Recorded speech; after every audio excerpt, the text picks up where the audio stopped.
Good evening, friends. Welcome to my YouTube channel, The Genius Guru. We are studying narration, I mean direct and indirect speech.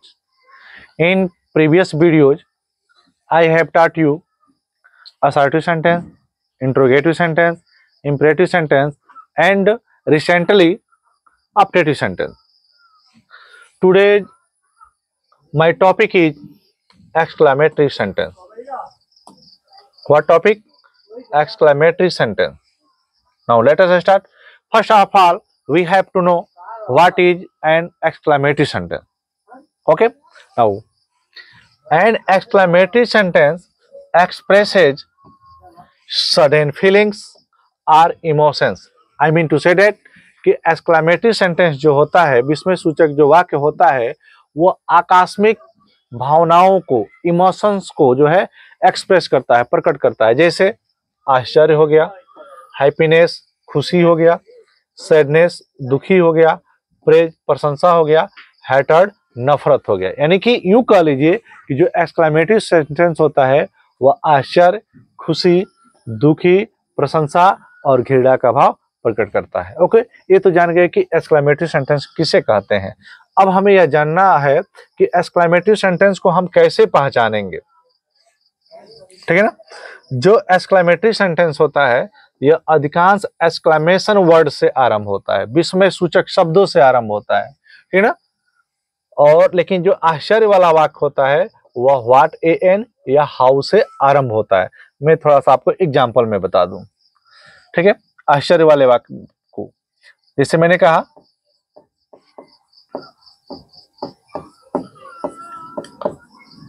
What a tall he is, वह कितना लंबा है, ठीक है ना।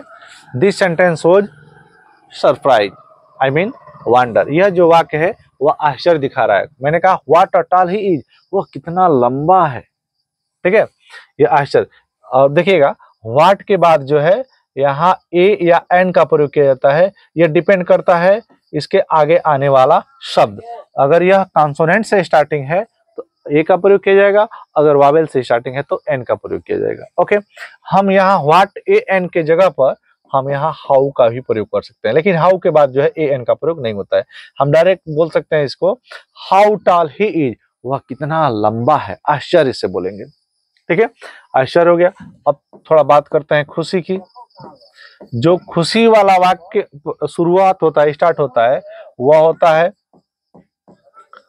Hurray, वाह, आहा, हा हा, ठीक है ना। ये हमारे जो है खुशी का भाव प्रकट करते हैं। दुख का भाव प्रकट कैसे होता है, जैसे हो गया अल्लास, ओह, ओह, ठीक है ना। ये जो हमारे दुख प्रकट करते हैं। आश्चर्य, खुशी, दुखी। प्रशंसा देख लेते हैं। प्रशंसा वाला वाक्य जो है शुरू होता है वह होता है ब्रेवो, शाबाश, वेल डन, बहुत खूब, वेल डन, एक्सक्लेमेशन मार्क होता है, ठीक है ना। आश्चर्य, खुशी, दुखी, प्रशंसा। थोड़ा घृणा देख लेते हैं, ठीक है ना। यह शुरू होता है आपका फी फी इत्यादि से शुरू होता है। तो ये तो हम जान गए कि एक्सक्लेमेटरी सेंटेंस कैसे पहचानेंगे, ठीक है ना। अब हमें यह पढ़ना है अगर डायरेक्ट स्पीच में, जिसके दो भाग होते हैं, डायरेक्ट स्पीच के रिपोर्टेड स्पीच में एक्सक्लेमेटरी सेंटेंस आएगा तो उसको कैसे हम इनडायरेक्ट स्पीच में चेंज करेंगे, ठीक है ना। हम लोग को यही पढ़ना है। तो आइए स्टार्ट करते हैं। तो सबसे पहले क्या करना होगा, जो इसकी रिपोर्टिंग वर्ब होगी डायरेक्ट स्पीच का, रिपोर्टिंग वर्ब को रिपोर्टेड स्पीच के, यहां से नहीं होगा, कि रिपोर्टेड स्पीच के सेंटेंस के भाव के अनुसार निम्न प्रकार से बदलते हैं। मेरी बात समझिएगा। यह रिपोर्टिंग स्पीच हो गई और यह रिपोर्टेड स्पीच हो गया, और इसका सब्जेक्ट होगा, वर्ब होगा, ऑब्जेक्ट होगा, ठीक है ना। तो ये जो वर्ब होगा ना, इसको इस रिपोर्टेड स्पीच के सेंटेंस के भाव के अनुसार बदला जाएगा। यहाँ कभी आश्चर्य आएगा, कभी खुशी आएगा, कभी दुखी आएगा, कभी प्रशंसा आएगा, कभी घृणा आएगा, कभी क्रोध आएगा, ठीक है ना। तो इसके अनुसार बदलेंगे। माना कि आश्चर्य का भाव प्रकट हुआ, जब आश्चर्य का भाव प्रकट होगा तो जो वर्ब होगी उसको हम एक्सक्लेम्ड विद वंडर या एक्सक्लेम्ड विद सरप्राइज में बदल देंगे। अगर खुशी का भाव प्रकट होगा तो एक्सक्लेम्ड विद ग्लैड या डिलाइट में बदल देंगे। अगर दुख का भाव प्रकट होगा तो एक्सक्लेम्ड विद सारो या ग्रीफ में बदल देंगे। अगर प्रशंसा का भाव प्रकट हुआ, प्रशंसा का, तो हम एप्लॉडेड या प्रेज्ड से इनका प्रयोग कर लेंगे। हम चाहे तो इसको ऐसे भी लिख सकते हैं, एक्सक्लेम्ड विद एप्लॉज, एप्लॉज, ठीक है ना। एक्सक्लेम्ड विद एप्लॉज, जो एप्लॉडेड लिख रहे हैं हम यहाँ एक्सक्लेम्ड विद एप्लॉज का भी प्रयोग कर सकते हैं। अगर घृणा का भाव प्रकट होगा तो एक्सक्लेम्ड विद कॉन्टेम्प्ट या हेटेड का प्रयोग किया जाएगा। किसको? रिपोर्टिंग वर्ब को। मेरी बात समझ में ना? फिर से एक बार समझ लीजिए। असर्टिव सेंटेंस में हम वर्ब को सैड या टोल्ड में बदलते थे। इंट्रोगेटिव हुआ तो रिपोर्टिंग वर्ब को आस्क्ड, इंक्वायर्ड ऑफ या वांटेड टू नो में बदलते थे। इंपरेटिव सेंटेंस में भाव के अनुसार कभी ऑर्डर्ड, कभी रिक्वेस्ट, कभी एडवाइड, कभी प्रोपोज्ड बदलते थे। जब हम ऑप्टेटिव सेंटेंस में आए तो भाव के अनुसार कभी ब्लेस्ड, कभी कर्स्ड, कभी प्रेड, ठीक है ना, इत्यादि में बदलते थे। अब एक्सक्लेमेटिव सेंटेंस होगा तो इस प्रकार से बदला जाएगा। तो ये तो जान गए रिपोर्टिंग वर्ब को बदलना। इसमें कंजंक्शन क्या प्रयोग होता है? इसमें कंजंक्शन हम दैट का प्रयोग करते हैं। क्या प्रयोग करते हैं? दैट का प्रयोग करते हैं। और जो तीसरा रूल्स है वह यह है कि इसमें जो एक्सक्लेमेशन वर्ड्स होंगे ना, जैसे अल्लाह, हुर्रा, आहा, हा हा, फी फी, ब्रेवो, वेल डन, ये एक्सक्लेमेशन वर्ड कहे जाते हैं। इसको क्या करेंगे? इनडायरेक्ट स्पीच में बदलते समय हटा दिया जाएगा, इसको रखा नहीं जाएगा, ठीक है। और जो सबसे लास्ट रूल है इसका एक्सक्लेमेटिव सेंटेंस का, वह यह है कि एक्सक्लेमेटिव सेंटेंस को इनडायरेक्ट स्पीच में बदलते समय असर्टिव सेंटेंस में बदल देते हैं, ठीक है ना। मेरे कहने का मतलब यहाँ देखिएगा, जैसे मैंने कहा what a tall he is, वह कितना लंबा है, यह हमारा असर्टिव यह हमारा एक्सक्लेमेटरी में है, ठीक है ना, एक्सक्लेमेटरी सेंटेंस में है। लेकिन जब हम इसको असर्टिव सेंटेंस में बदलेंगे तो हम क्या करेंगे? असर्टिव सेंटेंस के बारे में पता है ना हम लोगों को, क्या कि सबसे पहले सब्जेक्ट लिखते हैं, फिर वर्ब लिखते हैं, उसके बाद से ऑब्जेक्ट, अदर्स और अंत में फुल स्टॉप होता है। यहाँ सब्जेक्ट वर्ब दिख रहा है ना, इसको हम स्टार्टिंग में ले लेंगे तो क्या हो जाएगा? ही इज हो जाएगा। और जो यहाँ व्हाट होगा, व्हाट या हाउ होगा, तो इसके बदले यानी कि अगर यहाँ व्हाट हो या हाउ हो, ठीक है ना, तो इसके बदले हम कभी वेरी का प्रयोग करेंगे, कभी एक्सट्रीमली का प्रयोग करेंगे, ठीक है ना, कभी ग्रेट का प्रयोग करेंगे, इत्यादि का प्रयोग करते हैं, ठीक है ना। तो हम लिख देंगे कि he is very tall. Okay, what tall he is यानी कि he is very tall. Confirm हुआ? कभी कभार यह होता है ना बाबू कि कभी कभार जो है इसमें सब्जेक्ट और वर्ब नहीं देगा। जैसे मैंने कहा हाउ ब्यूटीफुल, इतना ही आ जाएगा और एक्सक्लेमेशन मार्क हो जाएगा। इसमें सब्जेक्ट और वर्ब जब नहीं दिखाई देता है तो हम अपने तरफ से जो है सब्जेक्ट वर्ब मान लेते हैं। और सब्जेक्ट वर्ब मानते किसको किसको है? जब इसको असर्टिव सेंटेंस में लाएंगे ना तो हम अपने तरफ से इट इज का प्रयोग कर लेंगे। आई बात समझ में ना? हम यहाँ मान के चलेंगे कि यहाँ पे इट इज लिखा है, इट इज को हम सब्जेक्ट वर्ब बना लेंगे, और हाउ ब्यूटीफुल है ना तो हम यहाँ पर वेरी ब्यूटीफुल का प्रयोग कर लेंगे। आई बात समझ में ना? क्लियर? चलिए आगे बढ़ते हैं। अब मैं कुछ एग्जाम्पल रख करके आपको बता दूं कैसे इनडायरेक्ट स्पीच में चेंज किया जाएगा।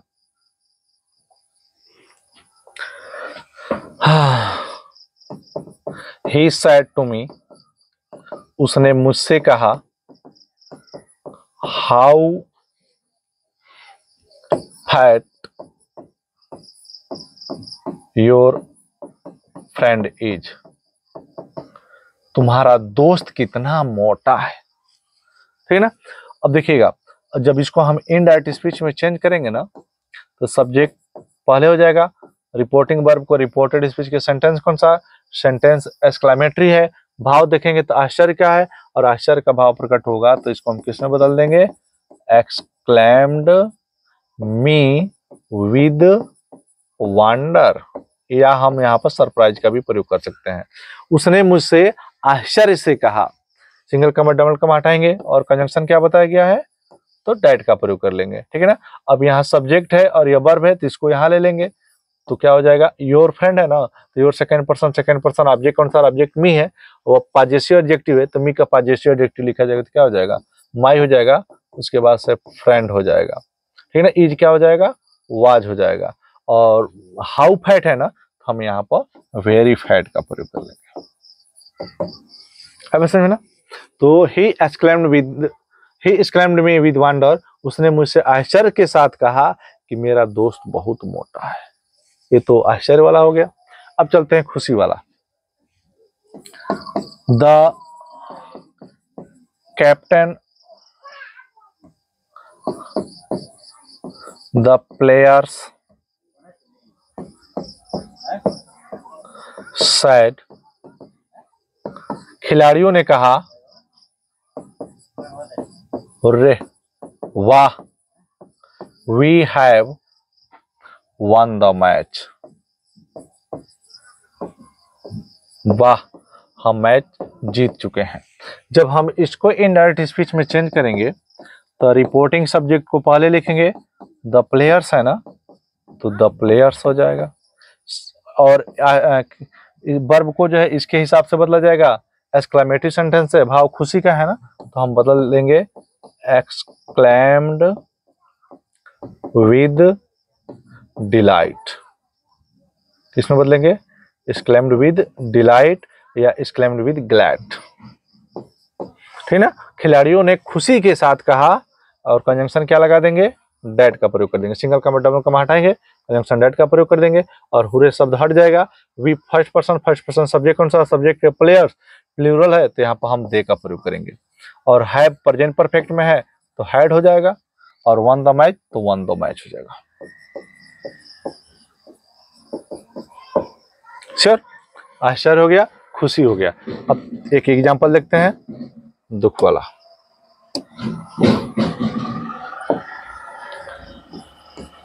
She said to me, वह मुझसे कही, alas, हाय,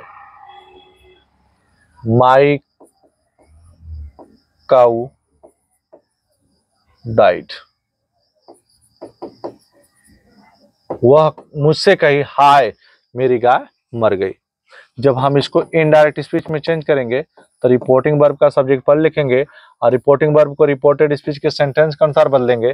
सेंटेंस एक्सक्लेमेटरी है और दुख का भाव प्रकट हो रहा है, अतः हम इसको किस में बदल देंगे, एक्सक्लेम्ड विद, ठीक ना।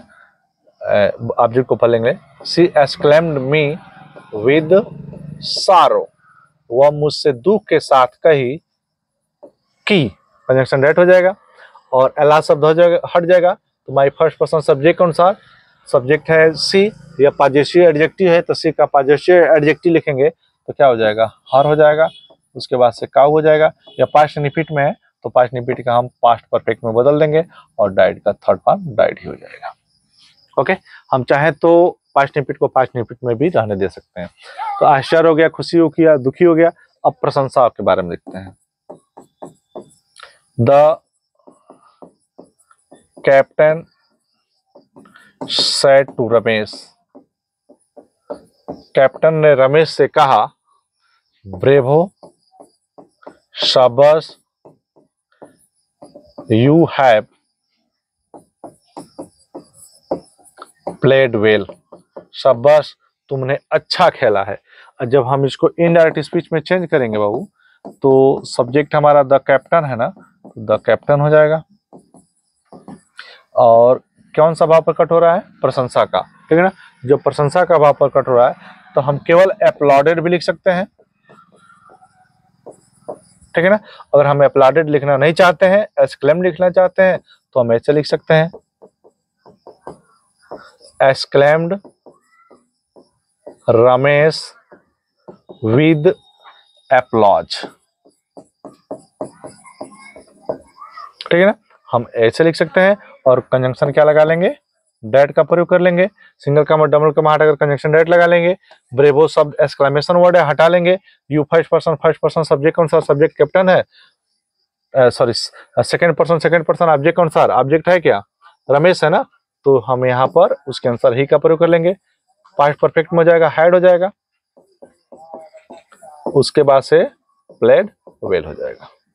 ओके, नाउ नेक्स्ट, हम चाहे तो इसी को एक प्रकार से और भी बदल सकते हैं दूसरे तरह से, कैसे, द कैप्टन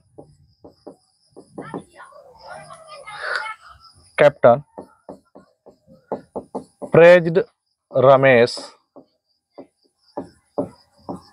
सेइंग दैट, इसका हिंदी मतलब होगा कप्तान ने रमेश की प्रशंसा करते हुए कहा कि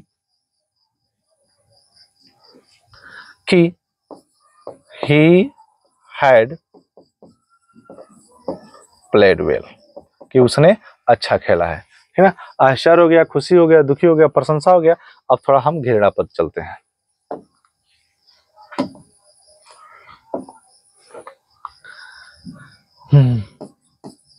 She said to him, वह उससे कही, छी छी यू आर डर्टी, छी छी तुम गंदे हो।